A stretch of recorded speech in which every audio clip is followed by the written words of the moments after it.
नमस्कार दोस्तों, स्वागत है आप सभी को stockplot.in चैनल पे।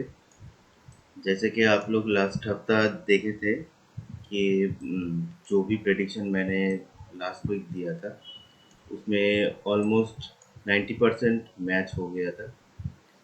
मैंने स्टॉक का निफ्टी के बारे में जो भी प्रेडिक्शन दिया था, जैसे भी अ, जिस दिन बुलिश या बियरिश मैंने बोला था वो 90% मैच होता। फिर भी मैं कहना चाहता हूँ कि आप 100% रिलाई मत कीजिए किसी भी प्रेडिक्शन के ऊपर। आप अपना एनालिसिस बिल्कुल यूज़ कीजिएगा। जैसे आज अगर निफ्टी का कैंडल चार्ट जो देखेंगे, अगर डेली कैंडल प्राइस चार्ट को हम लोग देखेंगे, निफ्टी क्लोजिंग दिया था 24,718 में। तो यहाँ पे मैं कुछ दिनों से आप लोगों को बता रहा था, एक क्लियरली मुझे बियरिश डाइवर्जेंस या मिल रहा है। बियरिश डाइवर्जेंस का मतलब है प्राइस जब ऊपर जाता है पर आरएसआई नीचे आता रहता है, तो इसका मतलब है कि एक करेक्शन पेंडिंग होगा प्राइस के अंदर। तो ये वही दिखा रहा है। लास्ट 2 दिन जो प्राइस में एक गिरावट देखने को मिला है, तो निफ्टी के चार्ट में ये लास्ट 2 दिन ये उसी का रिजल्ट दिखने को मिल रहा है। मैं बहुत दिन से बोल रहा था कि मुझे डेली कैंडल चार्ट और आवरली कैंडल चार्ट दोनों में मुझे सेम टाइप का बियरिश डाइवर्जेंस देखने को मिल रहा है। देखिए, आवरली कैंडल चार्ट अगर देखेंगे, ये एक अच्छा खासा बियरिश डाइवर्जेंस क्लियरली नज़र आ रहा था कि आरएसआई नीचे की तरफ जा रहा है और प्राइस ऊपर की तरफ जा रहा है। तो इसमें करेक्शन होने वाला था और ये टाइम पे ये करेक्शन दिया है। मुझे लगता है ये करेक्शन थोड़ा और पेंडिंग है जो नेक्स्ट वीक दिखाने वाला है। उसके बाद ये ऊपर की तरफ जाने का चांसेस भी रखता है। तो हम लोग चलिए एक बार बैंक निफ्टी का जो चार्ट है, बैंक निफ्टी का चार्ट में भी एक नज़र मार लेते हैं।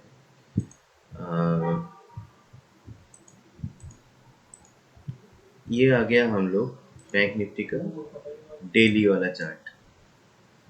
बैंक निफ्टी का जो डेली वाला चार्ट है, बैंक निफ्टी का भी डेली वाला चार्ट में सेम मुझे ऐसे ही दिख रहा था, एक बियरिश डाइवर्जेंस मुझे दिखाई दे रहा था, जिसका जो एक्शन है वो बाद में दिखने को मिला है। इसके अलावा कुछ ग्लोबल इवेंट भी है। जैसे ये हफ्ता एक बहुत ही हादसा हो गया, बहुत ही बड़ा हादसा हो गया हमारे देश में। एयर इंडिया का फ्लाइट का जो क्रैश हुआ था, ये बहुत ही दुखद घटना है। उसके बाद मार्केट में थोड़ा बहुत गिरावट देखने को मिला है, खास करके एविएशन सेक्टर में। और देखना उसी टाइम पे हुआ था ईरान और इसराइल के बीच में वार का एक सिनेरियो बन गया है। एक ये वार अभी बहुत बड़ा हो सकता है, ऐसा माना जा सकता है। क्योंकि इसराइल ने बहुत अटैक कर दिया, बहुत इंटेंस अटैक कर दिया ईरान के अंदर सारे परमाणु ठिकाने पे। और ईरान भी जवाबी कार्रवाई करते बहुत बड़ा अटैक कर दिया इसराइल के ऊपर। तो ये बहुत बड़ा मार्केट को ये इफेक्ट डाल सकता है। तो आगे में हम लोग डिस्कस करेंगे कि बैंक निफ्टी और निफ्टी के बारे में, और इसका कुछ सपोर्ट और रेजिस्टेंस लेवल्स को एक बार चेक कर लेते हैं। तो बैंक निफ्टी क्लोजिंग दिया था 55,527 पे, और निफ्टी ने क्लोजिंग दिया था 24,718 में। तो हमारा गैन स्क्वायर लेवल पे चलते हैं। 24,718 में अगर निफ्टी क्लोजिंग दे रहा है तो इमीडिएट रेजिस्टेंस आ रहा है 24,800, उसके बाद 25,350, उसके बाद 25,900। और सपोर्ट हमारा कहाँ पे है? सपोर्ट है 24,250 पे, 23,700 पे और 23,150 पे। अगर बैंक निफ्टी का देखेंगे तो 55,527, इसमें हम लोग का क्लोजिंग मिला था। तो बैंक निफ्टी का इमीडिएट रेजिस्टेंस हो जाता 56,500, उसके बाद 57,700, फिर 58,900। अगर सपोर्ट लेवल देखेंगे तो 55,300, 54,100 और 52,900 हमारा सपोर्ट लेवल रहेगा बैंक निफ्टी का। दोस्तों, आगे चलते हैं हमारा एस्ट्रोलॉजिकल प्रेडिक्शन के ऊपर। तो मैंने आप लोगों को दिखाया था ये जून वाला चार्ट। ये जून का चार्ट में मैंने आपको क्या दिखाया था?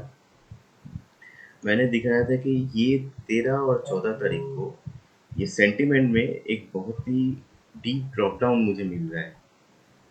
ये चार्ट में बना हुआ है। ये है जुपिटर लाइन येलो कलर का, और जो ग्रीन वाला है ये मार्करी लाइन। तो जुपिटर वाला लाइन में बहुत ही डीप एक ड्रॉप डाउन मिल रहा है। इसका मतलब क्या हो सकता है? इसका मतलब है कि ये जो टाइमिंग है 13-14 तारीख को, जो जो दुनिया में लोगों का जो सेंटिमेंट है, सेंटिमेंट के अंदर एक फियर या फिर सैडनेस, ये हो सकता है। तो आप अगर देखेंगे, सारे इवेंट को मैच करेंगे, उसी टाइम में ये बहुत ही बड़ा एक प्लेन क्रैश हो गया हमारे देश में। उसके साथ साथ ईरान और इज़राइल का जो वॉर है, और ग्लोबल जो मार्केट था ना, उस दिन ईरान और इज़राइल के अटैक के बाद बहुत ही बियरिश बन गया था। अब अगर यूएस मार्केट को बोलेंगे या फिर एशियन मार्केट, सभी बियरिश था। उसके बाद वाला नेक्स्ट डे जो था, इंडियन मार्केट में भी काफ़ी गिरावट देखने को मिला है। तो ये जो चार्ट है ये ऐसे ही काम करता है जैसे मतलब लोगों का जैसे सेंटिमेंट होता है, जैसे मार्केट मान लीजिए फियर और ग्रीड में चलता है। ये दोनों टाइप का सेंटिमेंट में मार्केट सबसे ज़्यादा कंट्रोल होता है। तो फियर जब आता है तो ये चार्ट में ड्रॉप डाउन दिखाता है और मार्केट में सेलिंग प्रेशर दिखता है। और जब ग्रीड बनता है तो ये ऊपर जाता है चार्ट में ज़्यादातर टाइम, और मार्केट में एक तेज़ी भी दिखने को मिल सकता है। तो ये चार्ट के हिसाब से मोटा मोटी मार्केट बहुत ज़्यादा एक्यूरेटली एक्शन देता रहता है। तो चलिए आगे में और भी कुछ बात करते हैं एस्ट्रोलॉजिकल पॉइंट ऑफ व्यू से। तो दो बड़ा इवेंट एस्ट्रोलॉजिकल ये इस हफ्ता देखने को मिलेगा। एक तो है 15 जून, मतलब आज का डेट में जब मैं रिकॉर्डिंग कर रहा हूँ 15 जून है, और संडे। आज का दिन में सन का जेमिनी में ट्रांजिट हो रहा है। इसका मतलब है सूर्य जो है वैदिक एस्ट्रोलॉजी के हिसाब से मिथुन राशि में गोचर कर रहा है। तो इसका कुछ इफेक्ट मार्केट में जब मार्केट खुलेगा देखने को मिल सकता है।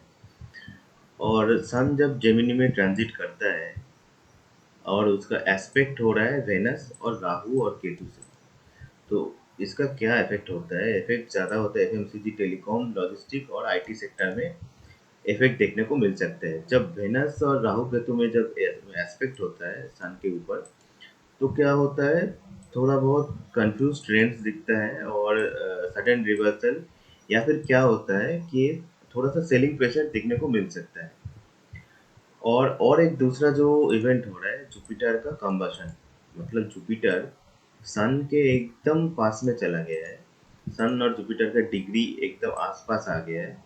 तो इसका मतलब हम लोग जब जियो स्टैटिक कैलकुलेशन करते हैं, मतलब अर्थ को स्थिर रख के उसके चारों तरफ ऑर्बिट में जब कैलकुलेशन करते हैं, तब क्या होता है, दो प्लैनेट, मतलब एस्ट्रोलॉजी में दोनों प्लैनेट माना जाता है।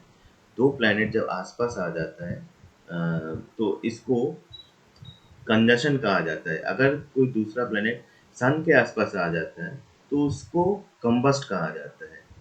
तो जुपिटर का भी सेम ऐसे ही सिचुएशन है। जुपिटर और सन अभी ऑलमोस्ट आसपास डिग्री में चल रहा है, तो इसको कंबस्ट कहा जाएगा। तो ये भी स्पेशल इफेक्ट डालता है मार्केट के ऊपर, ये जो इवेंट है।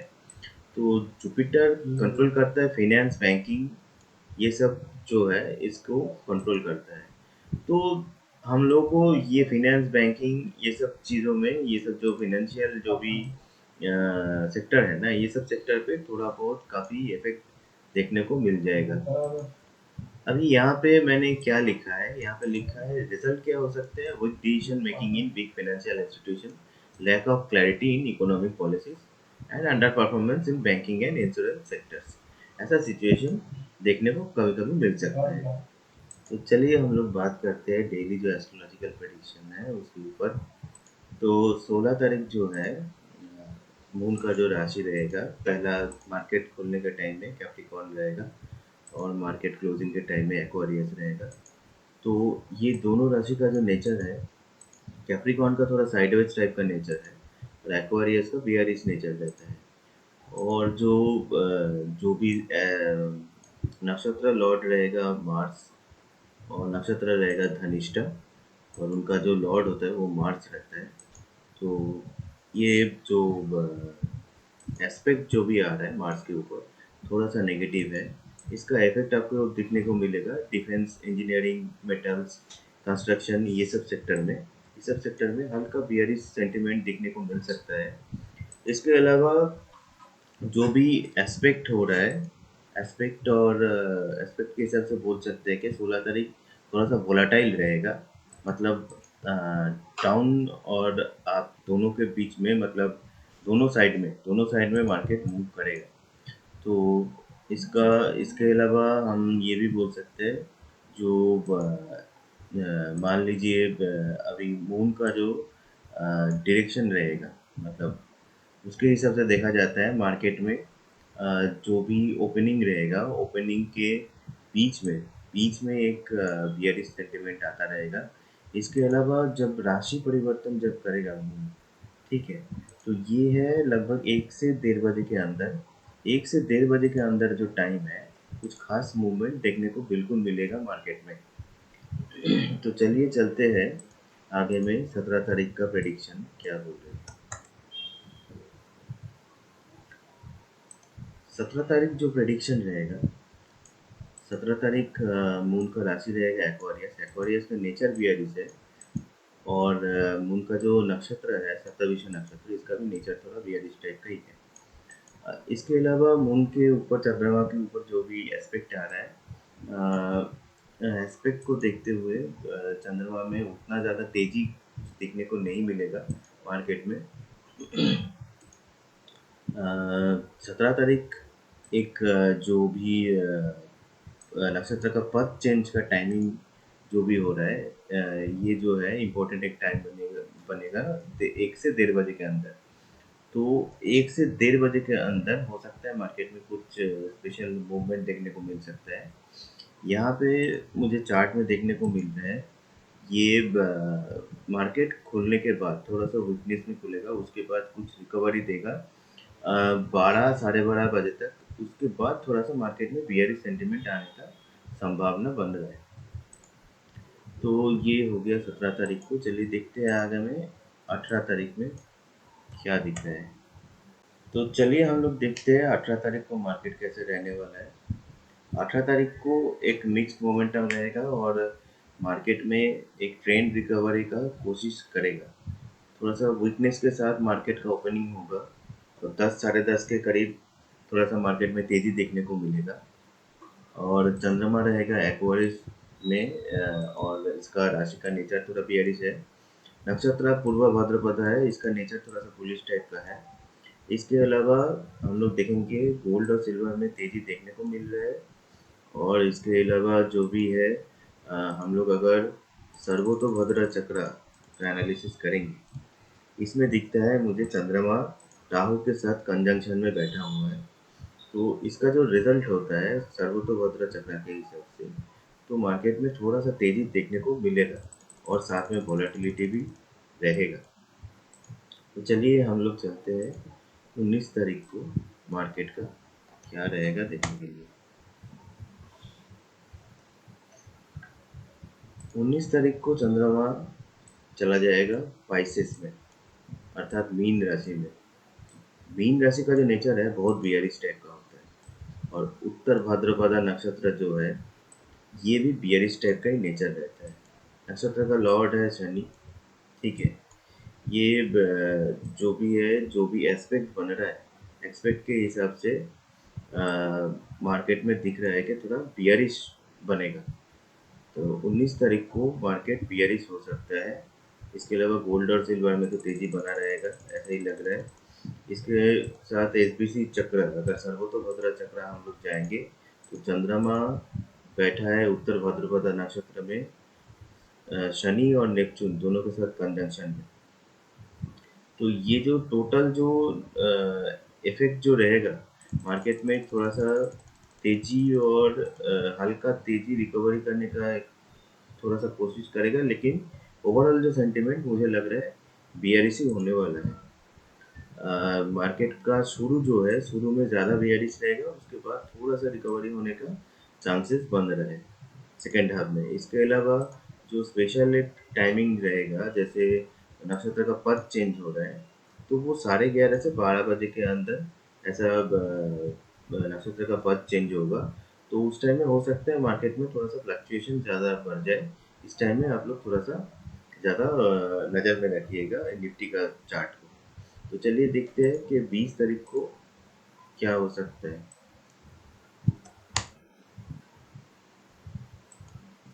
20 तारीख को भी चंद्रमा रहेगा मीन राशि में। मीन राशि का नेचर बहुत बियरिश रहता है, लेकिन जो नक्षत्र रहेगा रेवती नक्षत्र, इसका नेचर थोड़ा सा बुलिश टाइप का रहता है। नक्षत्र का लॉर्ड है मरकरी। मरकरी अपना स्वग्रही होके अपना राशि में बैठा हुआ है।